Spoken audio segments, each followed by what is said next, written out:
Hello friends, I am Arpit and I am here with today's analysis. Today is 15th of December and we are going to deal with two very important topics which are in news. The Global Partnership for Artificial Intelligence GPAI. It is an international grouping which is aiming to promote AI for its, I would say, effective use and economic use. And on the other hand, it also addresses the concerns related with AI. Artificial intelligence is one such technology which is the buzzword for the 21st century.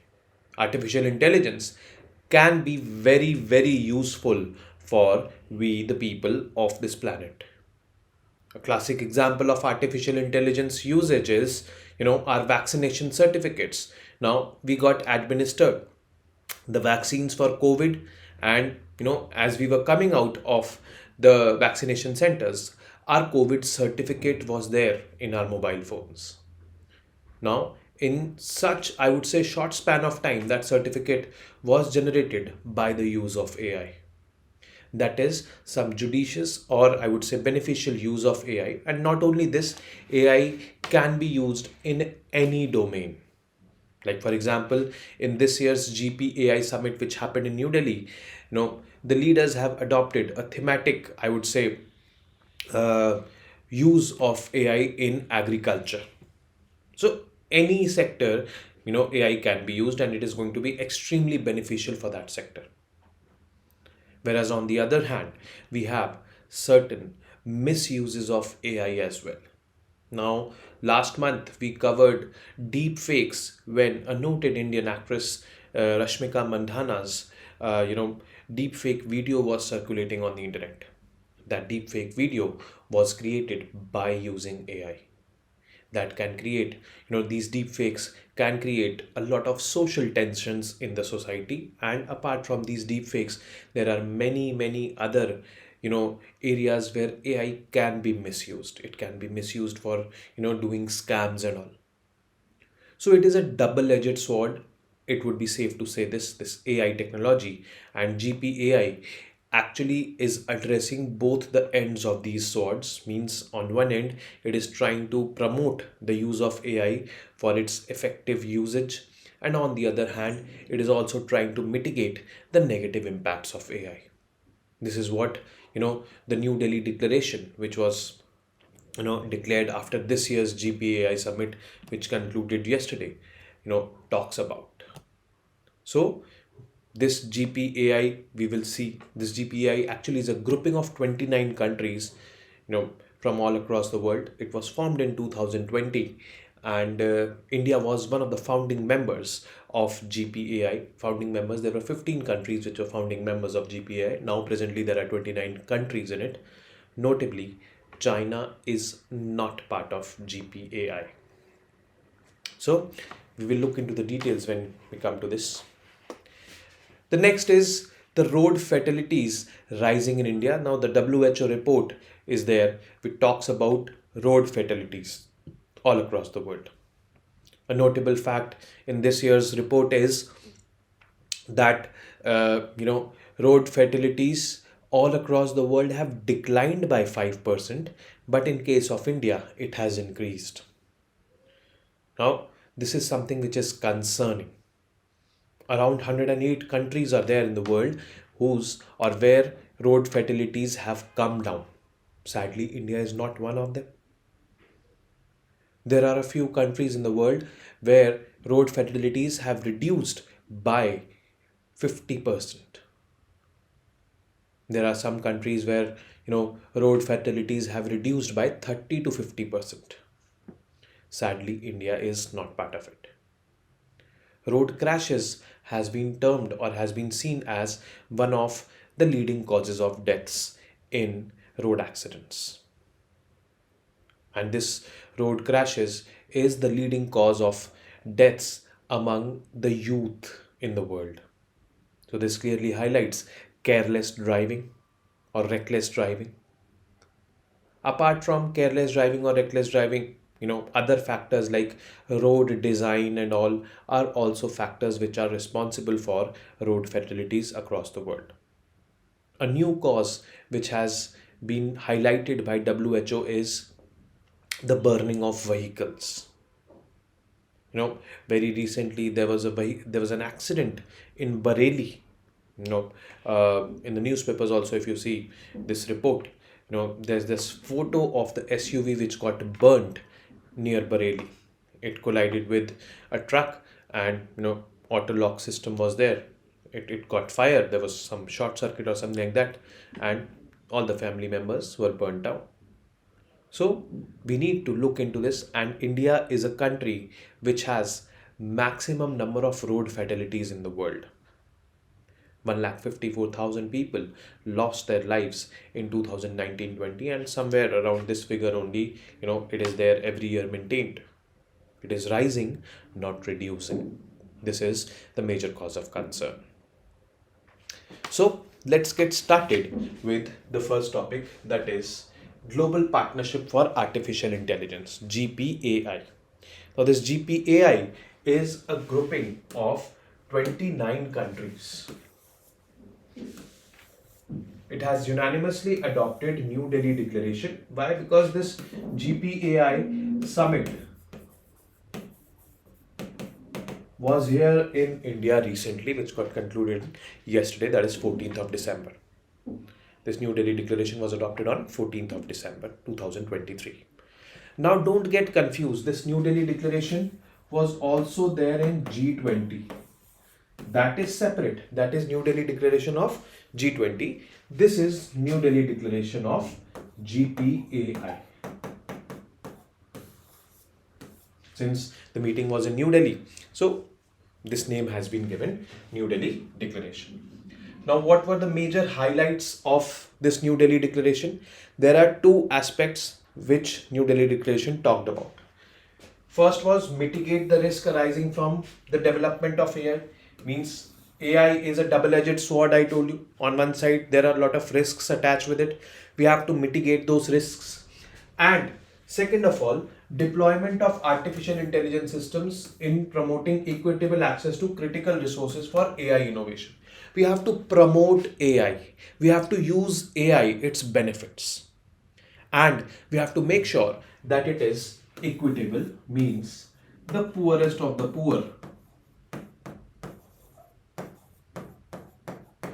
also takes advantage of this technology. They should not be devoid of such technology. So this is what it was all about. Now what is GPAI, Global Partnership for Artificial Intelligence? It is an international initiative established to promote responsible development or deployment or use of AI. It deals with two aspects: promote the use of AI for benefiting humanity at large, and second is mitigating risks associated with AI. New Delhi Declaration is talking about both these aspects. It was established in the year 2020. Actually, it was proposed by Canada and France in 2018 in the G7 summit. But officially it came into existence in 2020, and when it came into existence in 2020, it had 15 members. Means there were 15 founding members. Australia, Canada, France, Germany, India, Italy, Japan, Mexico, New Zealand, Republic of Korea, Singapore, Slovenia, UK, USA, and European Union. And now the present membership is 29. Means the membership is increasing year by year. Notably, as I told you, that China is not a member.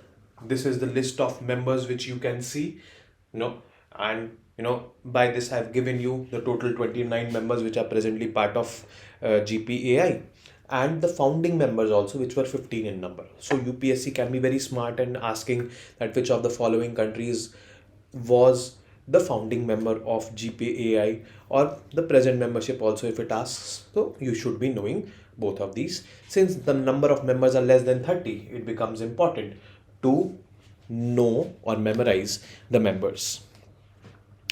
Now the structure of GPAI. First is GPAI Council. The GPAI Council is an all-member body. Means all the 29 members are over here in this council. It provides strategic direction to GPAI, responsible for all major decisions including membership and participation. Next is the steering committee. Steering committee is an elected body which comprises of 5 government members from the council. So 5 out of 29 members will be part of the steering committee. Okay. Apart from these 5, 6 NGOs members or 6 non-government representatives, these are experts in AI. They are also part of this particular steering committee. And what is the job of steering committee? Its job is to implement the direction of the council, means it is kind of an executive body or executive organ of GPAI. So this is simple. GPAI council steering committee, which comprises of 5 members from here, 6 experts from outside. These are non-government entities, and it is an executive organ. GPAI Secretariat means the headquarters. The headquarters of GPAI is hosted by OECD, that is Organization for Economic Cooperation and Development, and headquarters of OECD is in Paris, France. Now, OECD is an organization which talks about, synchronizing economic policies of the developed countries, the Western countries, basically Western European countries, Americas and all. So there only its headquarters is hosted. GPI Council and GPI Steering Committee both are there in OECD. Now, centers of expertise. 2 centers of expertise are there, one in Montreal and the second in Paris. The one in Montreal is called as International Center for Expertise of Montreal for Advancements of Artificial Intelligence, ICEMIA. It supports the working groups on responsible AI, including a subgroup on AI and pandemic response and data governance. Now, responsible AI is something which we covered in Yojana last month. And it is nothing but judicious use of AI or beneficial use of AI, simple as that. Then the next center of expertise is the Paris Center, which supports the working groups on future of work and innovation and commercialization of AI. So both these expert centers are there, one in Montreal and one in Paris. Now, let's talk about the New Delhi Declaration, which was released by this GPAI summit on 14th of December. The New Delhi Declaration on Artificial Intelligence was adopted on December 14 by the Global Partnership on AI, GPAI. The declaration recognizes role of AI in generating economic growth. So this is very important, as I've been telling you that there are some good uses of AI which we need to promote more and more, and its potential to create jobs. Now there's a perception that it eats jobs. It takes away jobs. Like, for example, many of you might be into online shopping. So let's suppose you go on Flipkart or Amazon and you have any grievance, let's suppose, and you want to connect with their customer care. The first thing is you'll see a chatbot over there. If you have any questions, you put that questions over there. The questions are predefined questions, and on those predefined questions you immediately get a response. There is no one sitting behind giving those responses. No human is giving those responses. Those responses are being given by the machines. And this is a classic example of artificial intelligence. Now, since no humans are there, earlier they used to be there, the jobs are finishing off with the usage of AI. But, there is a different perception also that, those people who know this technology or who are learning this technology or who are learning the tools of this technology, their demand is increasing. And, their job creation can be done. And that is why AI can be used for job creation, not job, I would say, reduction. It also acknowledges the need for regulations, policies, standards to address concerns such as misinformation, unemployment, transparency, fairness, protection of intellectual property and personal data, and upholding human rights and democratic values. All these are the bad aspects of AI. Misinformation like deep fakes, Rashmika Mandana. Unemployment, I just told you. Transparency is not there. You can use AI to suppress the fact or modify the facts. All these things are the bad aspects of AI, and the New Delhi Declaration is talking about good as well as the bad. Now, the declaration also prioritizes safe, secure, and trustworthy AI and addresses the risks of generative AI. Generative AI is basically which generates over time. Means it takes a unique input, it will find answers to that, it will generate answers for that. So that is called as generative AI. Now, the declaration said that a global framework for use of AI should be rooted in first, democratic values and human rights, safeguarding dignity and well-being, ensuring personal data protection, protection of applicable intellectual property rights, privacy and security, fostering innovation, promoting trustworthy, responsible, sustainable, and human-centered use of AI. So, this is rooted in all these things, that all these things are promoted by this declaration.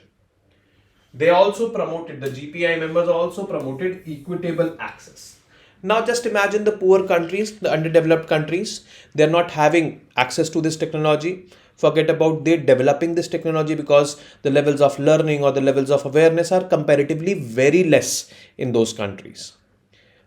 Since they are very less, they will be devoid, and this technology can be a game changer for the present century. And why should they be devoid? If the developed countries or the advanced countries comparatively have developed this technology, then they should be sharing this technology with the poorest of the poor so that they can also benefit with this technology. So that is all about equitable access to this focus on low and middle income countries. Then the declaration also agreed to support AI innovation in agriculture sector. It became a thematic priority. The theme was agriculture. Now, in this era of global warming or climate change, now agricultural vulnerabilities have increased a lot.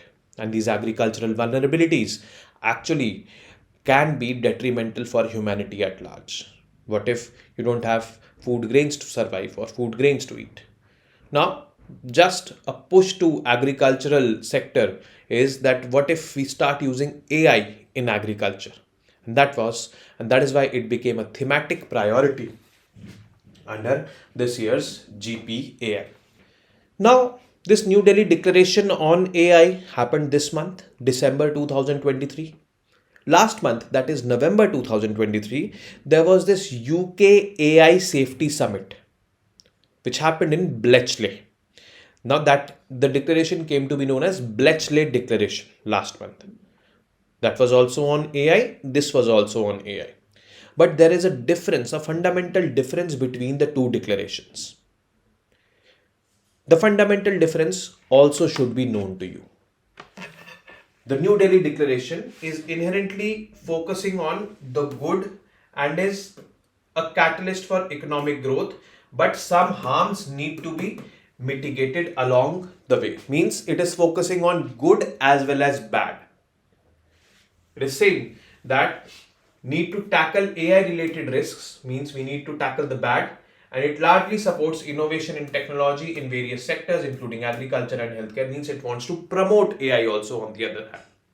Whereas the Bletchley Declaration, which was there last month, it is only focusing on the bad. It says the potential for serious, even catastrophic harm, either deliberate or unintentional, stemming from the most significant capabilities of these AI models should be addressed. It is not talking about promoting AI. It is only talking about mitigating the bad. And that is the fundamental difference between the Bletchley and the New Delhi Declaration on AI. So, this also should be known to you guys. Now, India's position on regulation of AI.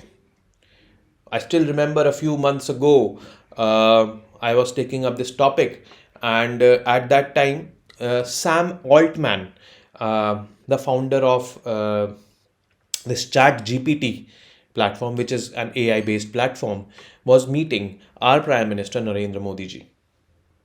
Now, before that meeting, India's viewpoint was that we should not regulate AI. If we regulate AI, then this AI will not develop. But, over the months, our viewpoint changed. Now, the present viewpoint is that we should be regulating AI, the risk based and user harm. Means if the risk is high in all those domains, we should be regulating.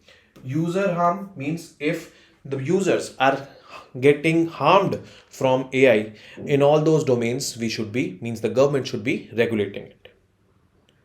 So Indian government's viewpoint from not considering any legal intervention to risk-based user harm approach has changed, and present approach is that we should be regulating AI, those domains of AI which are highly risky or where the potential to harm the users is high. So this is basically our approach right now. The Prime Minister Modi also talked about the dual potential of AI. While it can be the 21st century's biggest development tool, it can also potentially play a very destructive role. This is the viewpoint of the Prime Minister, and this, in my opinion, is the correct viewpoint, that we should take advantage and simultaneously we should mitigate the risks. Now, the road fatalities rise in India according to this WHO report. Globally, the traffic deaths fell by 5%. 1.19 million deaths were there worldwide between 2010 and 2021, accompanied with a growth in the global population by nearly 14 billion or roughly 13%. But these deaths rose in India by 15%, says this report. Around 1,53,972 deaths. If you have to remember, 1,50,000 deaths approximately or 1,54,000 deaths approximately, you can remember it in this way. The facts. Now, the key findings of this report: 108 United Nations member countries reported a drop in fatalities due to accidents. Obviously, India is not here because in India, fatalities have risen by 15%. 10 countries succeeded in reducing road traffic deaths by over 50%. India is not here either. 35 countries made notable progress reducing road traffic deaths by 30 to 50%.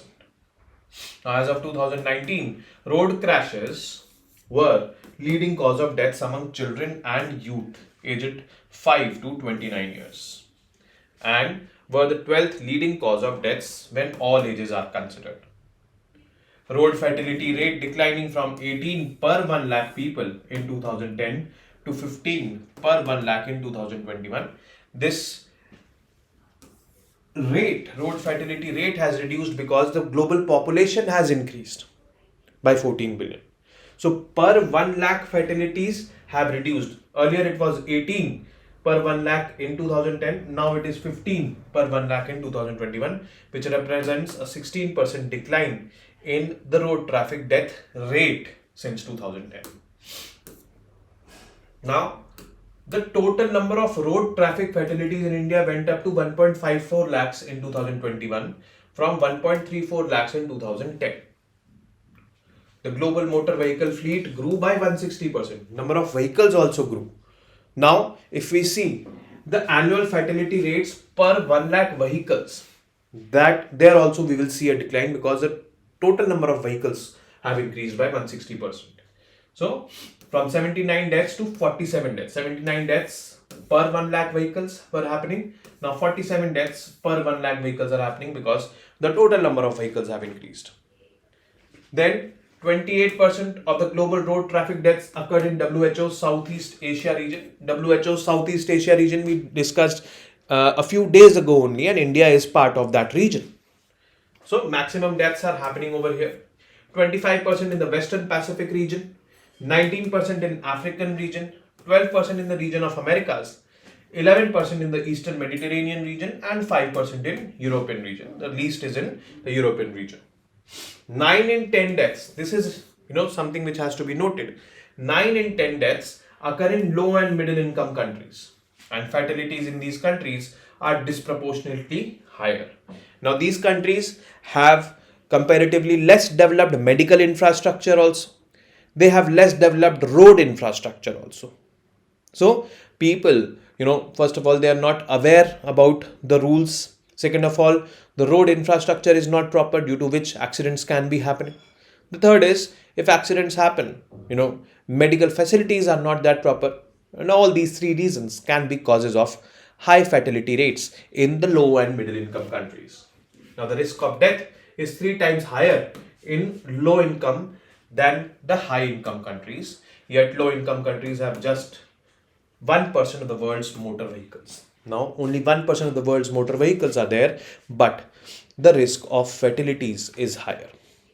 The three factors which I told you: lack of awareness among the people, the road infrastructure which is not proper, and the medical infrastructure which is not proper in the low income countries, can be probable causes of deaths in these countries, having less than 1% vehicles in the world. So this is something which has to be noted. Now with this, we have come to the end of today's session. I will now be meeting you tomorrow with more such informative news pieces. Till then, you guys very well know what to do. Keep studying, keep reading, keep writing, and most importantly, keep revising. Namaste. Jai Hind.